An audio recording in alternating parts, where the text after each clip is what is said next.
दोनों भाई इस वक्त शांत थे। उन दोनों ने कुछ पल के लिए चुप्पी साध ली थी। अर्श काली कांच के सामने खड़ा था और उससे थोड़ी दूर पर दर्श अपने पैंट की जेब में हाथ था। दर्श अपनी चुप्पी तोड़ते हुए गहरी सांस छोड़कर कहता है, भाई, आज जब मैंने क्यूटी को उस हालत में देखा तो मन किया जिसने भी उसकी ये हालत की है, उन लोगों की हालत इतनी बुरी कर दूं कि वो सपने में भी ये सब का ना कहे। ये सब कहते हुए दर्श के चेहरे पर एक अलग ही गुस्सा नजर आ रहा था। वहीं अर्श का चेहरा शांत था। वो उस काले कांच में अपना अक्स देखते हुए सर्द आवाज में कहता है, बहुत जल्द तुम्हारी ख्वाहिश भी पूरी होगी, लेकिन गुनहगार जिनके है सजा भी वही देगी। अर्श ये सब काफी आराम से कह रहा था, मानो उसके लिए ये आम बात हो। वहीं अर्श की बातें सुन दर्श के माथे पर बल पड़ गए थे। वो थोड़े चिंतित स्वर में कहता है, भाई, आप जो कह रहे हैं वो सही है, लेकिन क्यूटी, आपको उसकी मेंटल कंडीशन पता है ना? आप जानते हैं ना उसका दिमाग उतना ग्रोथ नहीं कर पाया है। वो बहुत मासूम है। उद्धरण चिन्ह। दर्श इतना ही कहता है कि अर्श उसकी बात बीच में काट कर कहता है, मासूम है, इसीलिए सब मासूमियत का फायदा उठा रहे हैं। हम दोनों इस दुनिया पर राज करते हैं। हम इस दुनिया के डेमोन किंग हैं। और कुहू, हमारी क्वीन, वो हर वक्त इस तरह डर डर कर नहीं रह सकती। हर बार हम उसकी रक्षा के लिए नहीं हो सकते। उसे अपनी रक्षा खुद करनी होगी। अर्श की बातों से दर्श भी सहमत था। वो भी मानता था कि कुहू को थोड़ा स्ट्रांग होना होगा, लेकिन जिस तरह का हादसा उसके साथ हुआ था, उससे संभलने में उसे वक्त तो लगने वाला था। वो दोनों अभी खड़े ही थे कि तभी वहां एक नस भागते हुए वहां आती है। उस नस को उस फ्लो पर देख दोनों भाइयों की आंखें गुस्से से लाल हो जाती है। वो दोनों उसे अपनी जलती हुई निगाहों से देखते रहते हैं। तभी वो नस एक ही सांस में कहती है, सर, वो पेशेंट, सर, उस पेशेंट की हालत बहुत खराब होते जा रही है। उद्धरण चिन्ह। नस इतना ही कहते हैं कि दोनों भाई वहां से कुहू के वार्ड की तरफ भागता है। उन दोनों को कुहू को देखने के लिए इतनी जल्दी थी कि वो दोनों लिफ्ट तक लेने की जहमत नहीं उठाते। Dot dot dot dot dot dot dot dot dot dot dot dot dot. दर्श और अर्श जैसे वार्ड में आते हैं तो देखते हैं मासूम सी कुहू गहरी गहरी सांसें ले रही थी और उसके छोटे से शरीर में झटके हो रहे थे, जिसका साफ मतलब था कि उसे अटैक आ रहे हैं। अर्श जल्दी से कुहू के पास जाता है और इंजेक्शन लगा देता है कुहू को। वही दर्श जाकर प्यार से कुहू के सर पर हाथ फेरने लगता है। कुछ ही देर में कुहू शांत हो चुकी थी।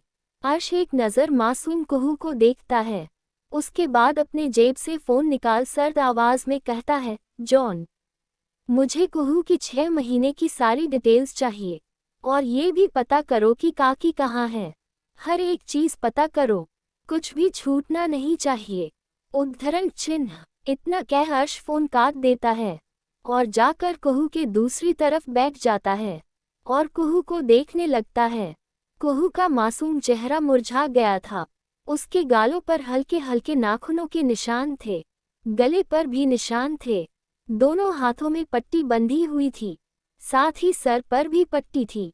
कुहू को ऐसे देखना उन्हें अच्छा तो नहीं लग रहा था, लेकिन वो दोनों मजबूर थे। अर्श कुछ देर कुहू को देखता है और फिर अपने आंखों में शैद चढ़ाए वहां से निकल जाता है। दर्श को पता था कि अर्श कहाँ गया होगा।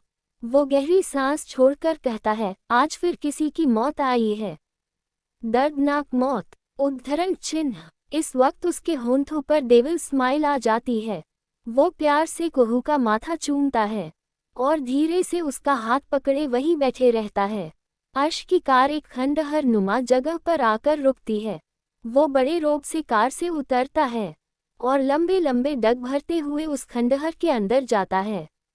खंडहर के अंदर एक आदमी को बिना कपड़ों के उल्टा लटकाया हुआ था और नीचे आग जल रही थी, जिसके ताप से उसे अपने शरीर में जलन हो रही थी और उसकी चीखें उस खंडहर नुमा जगह में गूंज रही थी। इस वक्त वहां उनके कई आदमी काले कपड़े पहने मौजूद थे। अर्श आता है और बड़े रोब से वहां मौजूद सोफे पर बैठ जाता है। इस वक्त अर्श किसी राजा से कम नहीं लग रहा था। वो अपनी खतरनाक नज़रों से उस आदमी को देख रहा था जिसकी वक्त के साथ चीखें निकली जा रही थी। उस शख्स की चीखें अर्श को सुकून दे रही थी। उसके होंठों पर डेविल स्माइल थी। वो उसकी चीखें सुन सर्द आवाज में कहता है, मैंने तुझे 6 महीने पहले कहा था कि मेरी जान का ख्याल रखना, वरना मुझसे बुरा कोई नहीं होगा। लेकिन लगता है कि तुमने मेरी बातों को बहुत हल्के में ले लिया। लेकिन जब बात हमारी प्रिंसेस पर आती है तो हम दोनों भाई किसी डेमोन से कम नहीं है। ये सब अर्श बेहद खतरनाक तरीके से करता है। वही वो आदमी दर्द से तड़पते हुए कहता है, सर माफ कर दीजिए, गलती हो गई। हमें लगा था कि आपने बस ऐसे ही हमें वो सब कहा था। हमें लगा था कि आप लोग वापस उस पागल लड़की के लिए नहीं आएंगे, इसीलिए। उद्धरण चिन्ह। वो आदमी इतना ही कहता है कि अर्श अपनी लाल आंखों से उसे देखते हुए बेहद खतरनाक तरीके से कहता है, इसीलिए तूने हमारी जान को आधी रात को घर से बाहर निकाल दिया। आज तेरे कारण हमारी जान इतने दर्द में है और आज उस दर्द का एहसास मैं तुझे भी करवाऊंगा। उद्धरण चिन्ह। ये सब अर्श ने इतने खतरनाक तरीके से कहा था कि उस आदमी की रूह कांप गई।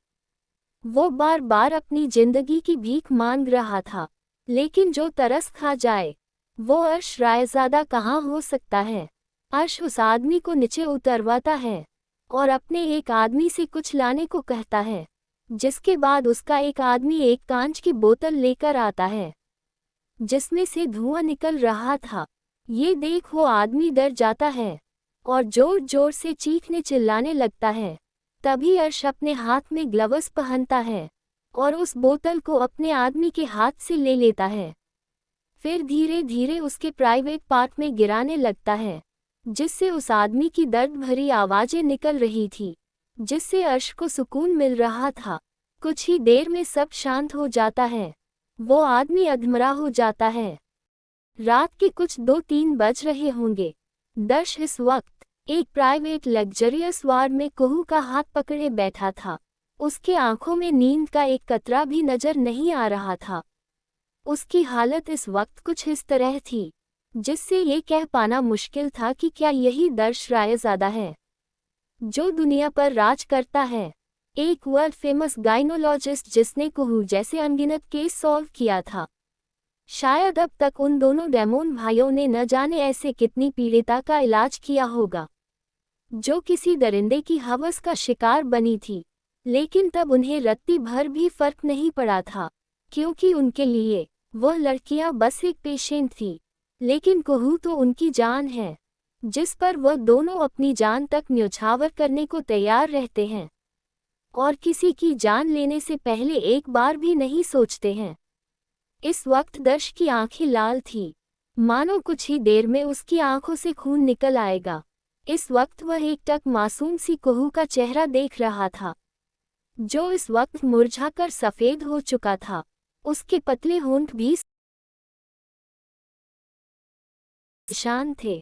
दर्श ये बात भली भांति जानता था कि कुहू इस वक्त गहरी नींद में है, बस इसीलिए शांत है। जब वह नींद से जागेगी और दवाई का असर उस पर कम होगा तो उस मासूम सी जान को असहनीय दर्द होने वाला है, जिसे शायद बर्दाश्त करना उस बच्ची के हाथ में नहीं है और ना ही दोनों भाई चाह कर भी उसका दर्द कम कर पाएंगे। दर्श धीरे से कुहू के छोटे से सूखे होंठ पर अपने होंठ रख देता है और प्यार से उसके होठों पर अपने प्यार की मोहर लगा उससे दूर हो जाता है और एकटक उसके चेहरे को देखते हुए कहता है, क्यूटी, तुम जल्दी से ठीक हो जाओ। आई प्रॉमिस, हम तुम्हें छोड़कर कभी नहीं जाएंगे। तुम्हारी सारी विश पूरी करेंगे। तुम्हें बहुत सारी खुशियां देंगे, इतनी खुशियां देंगे कि तुम अपने सारे दर्द चंद घंटे में भूल जाओगे। बस तुम हमें हमारी क्यूटी लौटा दो। हमें ये बेजान सी बिस्तर पर पड़ी हुई कुहू नहीं चाहिए। हमें तो हमारी मासूम सी नटखट सी क्यूटी चाहिए, जो हर वक्त शैतानी करते रहती थी, जो हर वक्त अपनी बचकानी हरकतों से भाई को परेशान करते रहती थी। उद्धरण चिन्ह। ये सब कहते हुए दर्श का चेहरा बिल्कुल लाल टमाटर की तरह हो गया था। वह इस वक्त अंदर से पूरी तरह टूटा हुआ था, लेकिन चाहकर भी अपना दर्द बाहर नहीं निकल पा रहा था।